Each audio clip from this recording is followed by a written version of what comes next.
It's day 3 of trying to get a club from San Marino to win a European competition.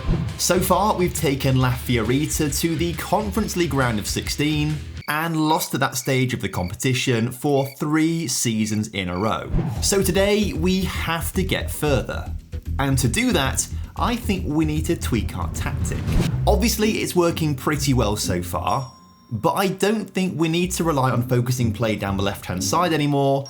And I think we're better suited to trapping the opposition inside towards our ball-winning midfielder and centre-backs. And I also want to get more use out of our centre-mid on attack. Coletta's 18 goals and 15 assists in all competitions are great, but we could improve on that. So I'm going to ask him to move into the channels more and roam from his position to find more space. Hopefully this is what gets us into the latter stages of European competitions. But we are going to be replacing Coletta this season, because Cesare Casady has become available on a free transfer and we couldn't not sign him. Although given the fact he's only made 10 substitute appearances in the last 6 seasons for Chelsea, he certainly never lived up to his potential. Less impressively, we also signed Lorenzo Moretti, who will slot into our starting lineup this season as a centre-back. And finally, we can now submit a full squad for European games now we finally have a bunch of homegrown players. So I have a very good feeling about Europe this season. At first, we're against Slovenian side Koper, who managed to score and take the lead in the first 5 minutes of the game. However, we then decided we were going to score 5 goals of our own to make sure we comprehensively beat the Slovenians in their own back garden. Which must mean we're going to dominate them when they come to our place. Or not. But we still managed to qualify for the next round. But it's going to be a tough test against Bran. To help us out, we've added some depth with the Austrian duo of Ben Bremer and Erwin Boyja, who could very easily find themselves in our starting lineups. But it was Cesare Casady who stole the show, as he scored our first 2 goals to give us a nice lead. Ben Slimane then added a third to our tally, before Ben Bremer came off the bench to score on his debut as we won 4-0. A 2-2 draw in Norway ensures that we reach the Champions League 3rd qualifying round. And I think we have a winnable game coming up against Strada. Here I gave Ben Bremer the start, and he thanks me for it with a goal in the 33rd minute. It took until the 75th minute for us though to really stretch our muscles, and then Celso Young reminded me why I should be starting him as a striker instead of Ben Bremer, as he scored a late brace off the bench to win the game 4-0. With a 4-goal lead, I am feeling very confident that we're going to be able to reach the final Champions League qualifying round for the first time. But in Slovakia, Strada had different ideas, as they slowly started to claw back goals and reduce the deficit. When they made it 4-3, I could barely watch. But Paleko gave us a bit of breathing room when he scored in the 82nd minute to make it 5-3 on aggregate. Which was lucky, because technically Celso Young scored an own goal in the 93rd minute when a shot deflected off him. Had we not scored, we'd have had to have gone to extra time. So we sneaked through just by the skin of our teeth. And so if we can beat Ludogorets in the final qualifying round, we'll make the Champions League phase for the very first time.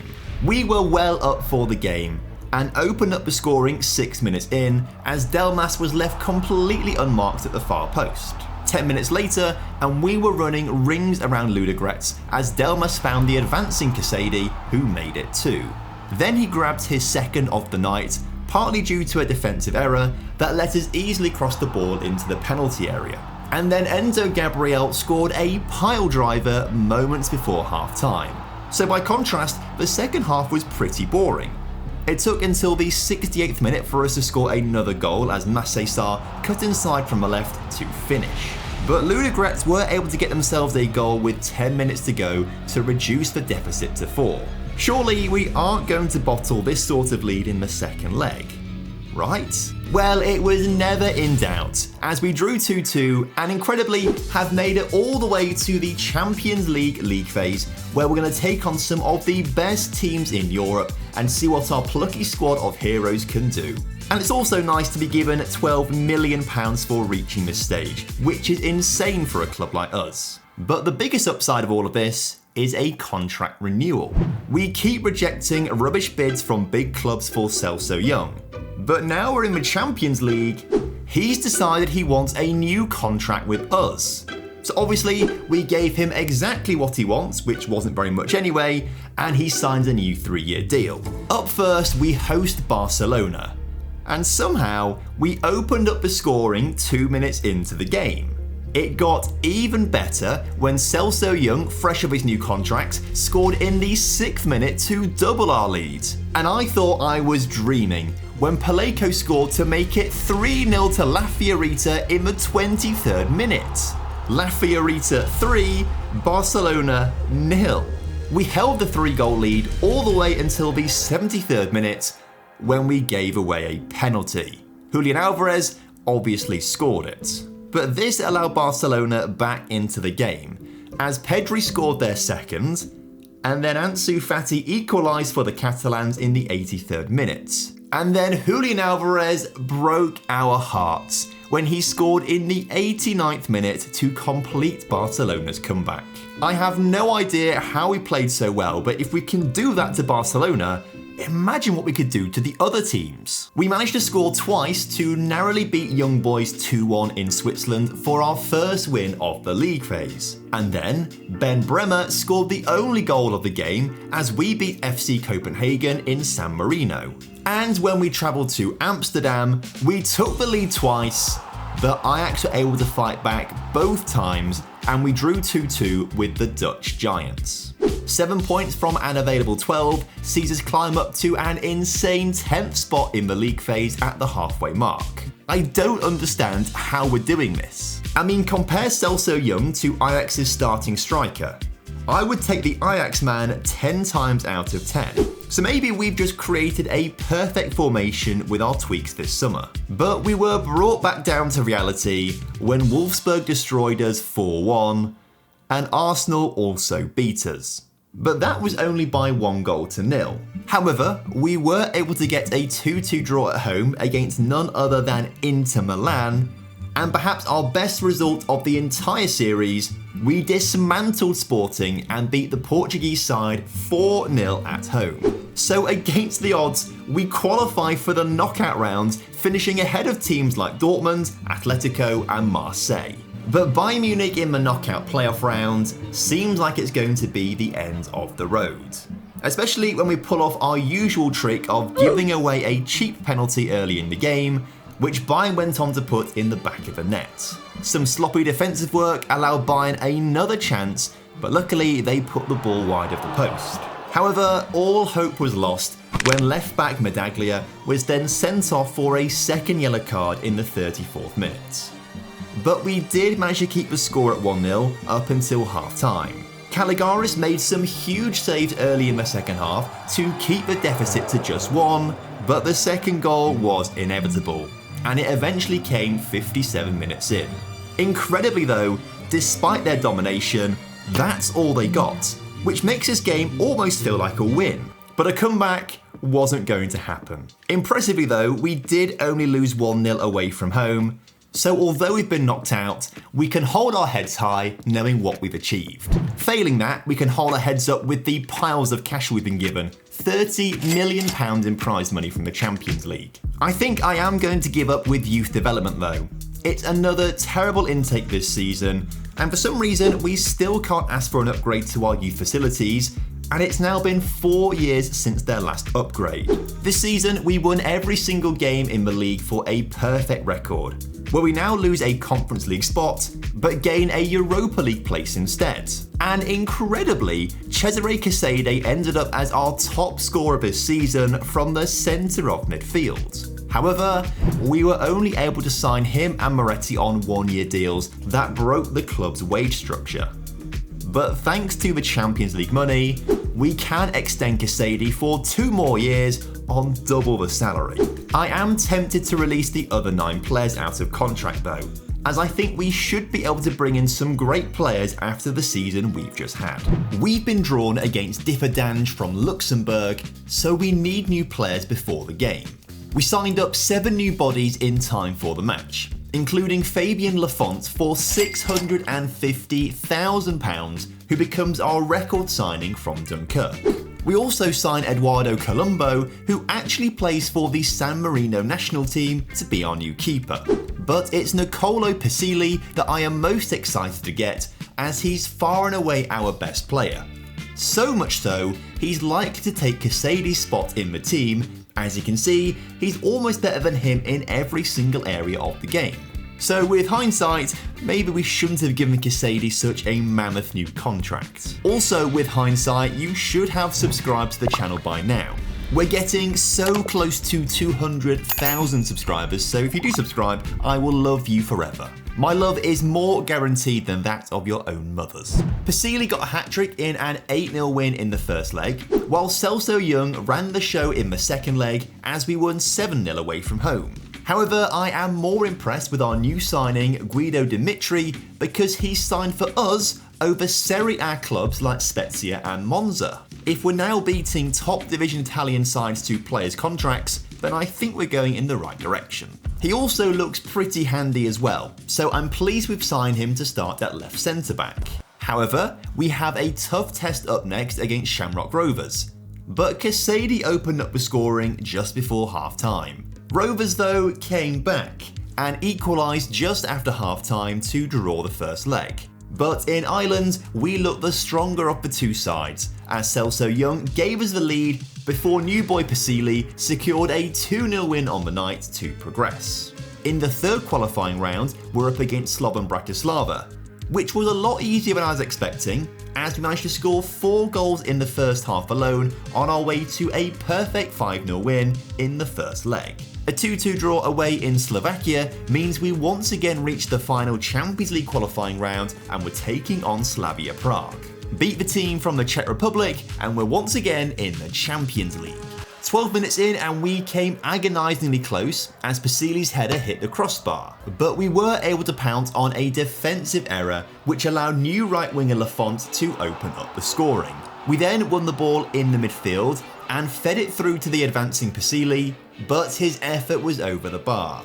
And the second half didn't really produce much at all until we changed 4 players in our attack to put some energy into the game. Which worked, as Casady found Delmas, who slotted past the keeper to win us the home leg 2-0. Just don't capitulate in the second leg and we're in the Champions League. However, in Prague, Slavia were the way more confident side and scored within 15 minutes. But we did manage to restore a 2-goal lead with Casady.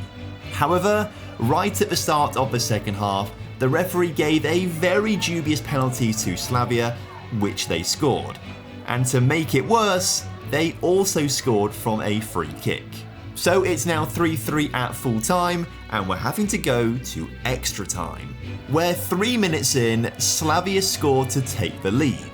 But thankfully in the 99th minute, we pull one back to take the game to penalties. Casady was up first, and he scored, but so did Oscar for Slavia. Both teams were also able to score their second penalties. Ben Bremer then made it 3 from 3 for us, before Colombo made a huge save to give us the lead, until Ben Slimane smashed his penalty against the crossbar and Zima just scored.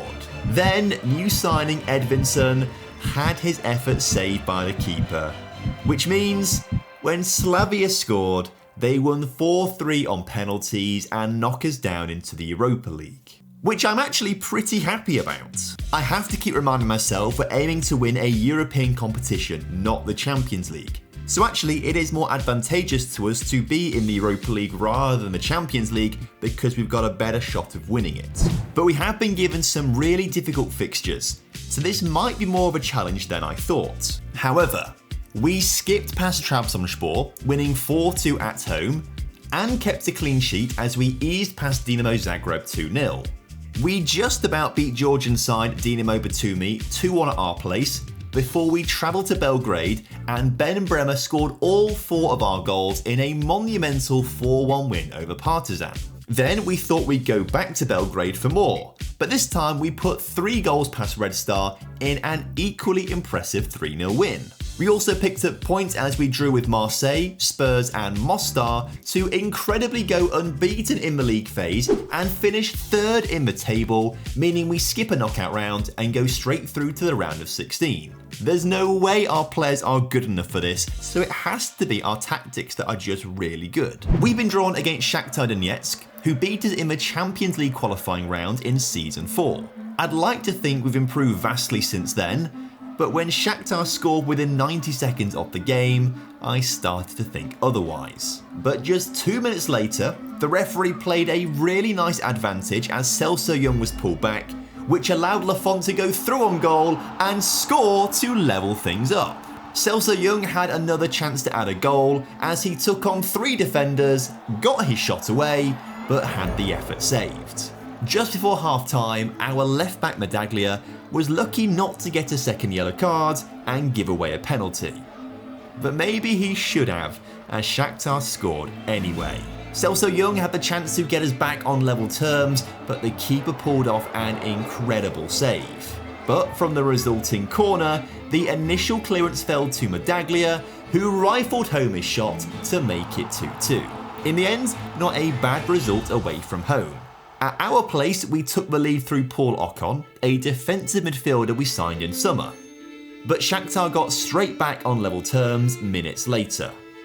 In the second half though, we were able to flex our muscles and use the home crowd to our advantage and score twice to win 3-1 on the night and 5-3 on aggregate. We're going to the quarterfinals where we're going to be travelling to Frankfurt to take on Eintracht in the first leg. And it was Frankfurt who were having all of the early chances, but they just couldn't find the back of the net. So if we want to progress, we really need to capitalise on their inability to shoot. But by half time, we'd only been able to get 3 shots away and none of them were on target. Frankfurt still couldn't score in the second half, but when they had a man sent off for a cynical challenge, we knew it was now or never to score a goal. But we just couldn't. We end up in a 0-0 draw. So we need to be better at our place. Ben Slimani was able to feed a pass through to Lafont, who got the wrong side of his defender and opened up the scoring 25 minutes in, which carried us to half-time as the only highlight of the game. And incredibly, there wasn't a single highlight in the second half until the 85th minute, when Frankfurt put in a whipped cross which was just headed over the bar. So we win the tie and we're going to the semi-finals. But here I feel like we might run into difficulties against Atalanta. Starting at home in the first leg, Atalanta were keen to show us they're the kings of Italy, as Brian was put through and crossed the ball to the back post for Scamacca to score.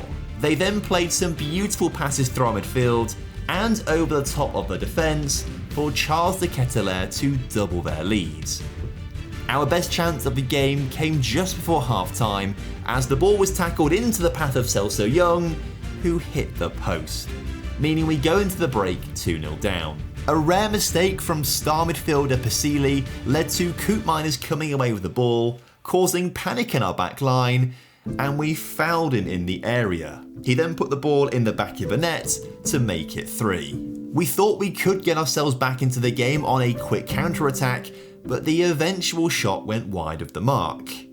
And instead, Atalanta went up the other end of the pitch and scored a well-worked goal to make it 4-0, leaving us needing a miracle and the best result of the series to possibly just make a comeback. But when Oscar Bob made it 5-0 on aggregate, it felt like an impossible task. Even more so when right-back David was sent off for 2 yellow cards 66 minutes in, and when Boyja brought down Carvalho in the penalty area, Charles de Ketelaere's penalty sealed our fate. A loss in the semi-finals. So close, yet so far. Obviously, we once again won the league title at a canter, with summer signings Pasili and Lafont leading the scoring charts. Incredibly, our striker Celso Young was only the 5th top scorer this season. Obviously, he's a pressing forward, which is a more supportive role, but it might hint at needing a new number 9. So in Season 9, we signed Nahuel Vivas on a free from Kimberley in Argentina. although he may be better suited to being an advanced forward. But given our current formation got us to the semi-finals of the Europa League last season, I am hesitant to make any changes. I also signed Alberto Ferrari, mostly for his name, but to also offer another option in our strike force. However, Celso Young kept his spot for the Lincoln Red Imps game and scored a hat-trick in the first leg, and also scored the first goal in the second leg as we win 13-0 on aggregate. However, in the second qualifying round, we lost the first leg 1-0 away at Mostar, which caught us off guard. Thankfully, we got back on track with a 5-1 win at our place to progress past the Bosnians. But we did have an issue on the transfer front. Last season, we attracted players away from Serie A clubs. This season, Fiorentina beat us to a new right back. So we don't have all the pull in the world. Back to the Champions League, Shamrock Rovers want revenge after we beat them last season. But despite conceding a goal late in the game, a 2-1 win was perfect for us in Ireland. Because in the second leg, we managed to control the game as Vivas scored his first goal for the club after coming off the bench late on. So in the final qualifying round, we have Swedish side Elfsborg, who actually had more shots than us in the first leg, but it was us who came away as 2-0 winners. And when we made it 3-0 on aggregate in the second leg, the result seemed beyond all doubt. Although Elfsborg did score late on, we also grabbed another 2, winning 4-1 on aggregate and making it back to the Champions League. Which actually maybe isn't the best for us because we really do not stand a chance of winning this competition. Maybe in future, what we need to do is start playing our backups in the qualifying rounds and hope we lose a game without trying to throw it too purposefully to actually go into the Europa League or even better the Conference League, which I think we have a much better chance of winning. I just can't see a situation where we're able to beat all of these teams in a knockout situation, let alone the league phase, to win the Champions League in the next 10 seasons. But we're going to have to give it a go this season. But we didn't get off to a great start, as we lost 2-1 to Rangers in our opening league phase game. Thankfully, we did get back to winning ways against Antwerp, as Celso Young scored a brace and Polico scored a third to win 3-0. But we then had a very tough run of games where we just couldn't catch a break. Despite playing so well, we lost 2-0 away to Juventus, 1-0 at home against Chelsea as they scored in the 95th minute of the game to win. Real Sociedad also scored late on to beat us 1-0, and AC Milan beat us 3-1 at home to give us very little chance of qualifying. A 1-1 draw with Lazio and a 0-0 draw away at Real Madrid were incredible results, but it wasn't enough. We finished 28th in the league phase and get kicked out of Europe. It feels kind of weird being out of Europe at this stage, given how well we've done the past few seasons. Obviously, we also won the league title, winning 29 out of 30 games this season. But heading into season 10, we're coming up to a ticking time bomb of a problem. After 9 seasons, we have finally gained enough UEFA coefficient points as a nation to now enter the Champions League at the second qualifying round. Now this is great, because it means we can skip the round where we keep beating teams 15-0 on aggregate. But if we're saying that ideally we want to be dropping down into the Europa League or even better the Conference League to try and win one of those competitions and complete this challenge as quickly as possible, we need to do that ASAP before we get to a point where winning the San Marino League gets us a spot in the Champions League phase automatically without going through any qualifying rounds. Because when that happens, as we dominate the San Marino League, it means the only way we can complete this challenge is by winning the Champions League. And that might literally take me weeks to do at this stage. But that is a story for another day as we come to the end of day 3. Make sure you subscribe to the channel with notifications turned on so you do not miss when I upload day 4, where I think we could be heading for some trouble.